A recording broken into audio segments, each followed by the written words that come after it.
Assalamualaikum warahmatullahi wabarakatuh. Yang terhormat Bapak Ketua PGRI Kabupaten Bandung, yang kami hormati Ibu Bapak para peserta seminar anti bullying yang berada di wilayah Kabupaten Bandung.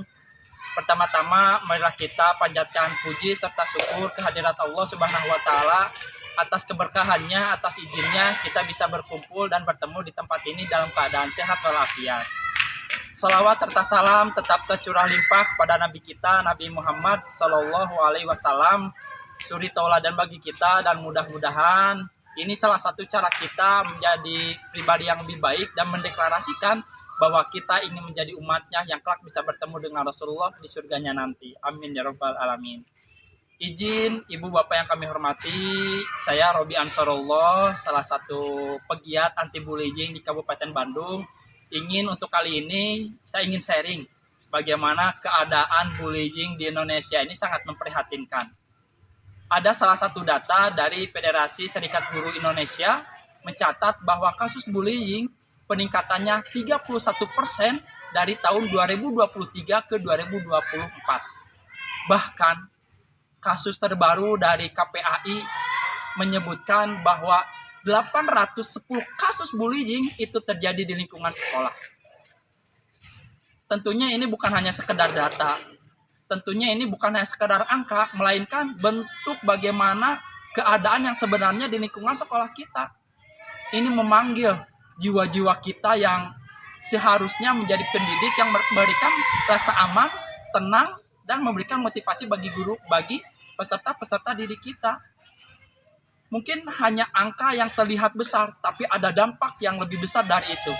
Kita akan sampaikan beberapa data, kita akan sampaikan beberapa dampak yang paling mendominasi dari dampak dari bullying tersebut. Yang pertama, trauma psikologis ini yang paling sangat memprihatinkan.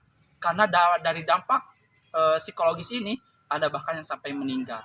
Ada bahkan yang sampai melakukan bunuh diri, itu anak SD. Nanti Ibu Bapak mungkin bisa cross-check kembali datanya, kejadiannya seperti apa. Yang kedua, penurunan semangat belajar. Dan ini sangat berpengaruh sekali.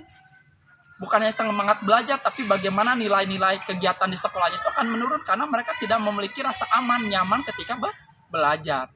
Dan yang ketiga, tentunya mendapatkan lingkungan atau jarak antara sosial.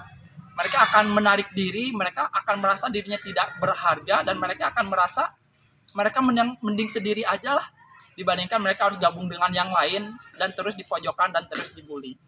Itu 3 dampak yang menjadi bagian besar dari bagaimana bullying ini bisa mempengaruhi anak didik yang berada di lingkungan sekolah. Lantas, apa yang bisa kita lakukan? Dan tentunya kita akan sampaikan juga beberapa hal yang bisa kita lakukan. Yang pertama, berikan ruang rasa aman untuk siswa-siswa kita yang diberikan oleh guru atau staf sekolah. Jadi peran terbaik itu ya tetap kembali ada di pihak guru dan pihak staf sekolah. Karena mau gak mau orang yang bisa mengendalikan yaitu adalah gurunya dan pihak sekolah. Yang kedua, memberikan peraturan yang jelas tentunya, bukan sekedar tulisan no bullying enggak, tapi peraturan jelas di mana ada konsekuensi, di mana ada hukuman bagi para pelaku dan bagaimana penanganan untuk korban. Yang ketiga, tentunya kita harapkan kita bisa sama-sama menyiapkan tempat konseling bagi para korban. Jangan dibiarin aja, karena untuk korban pun kita menyediakan tempat-tempat terbaik untuk mereka bisa mendapatkan rasa aman, perhatian lebih dari kasus yang mereka dapatkan. Ibu Bapak yang saya hormati, tentunya kasus bullying ini tidak akan bisa selesai apabila kita masih menganggap remeh bahwa kasus ini hanya bercandaan belaka anak-anak. Tidak.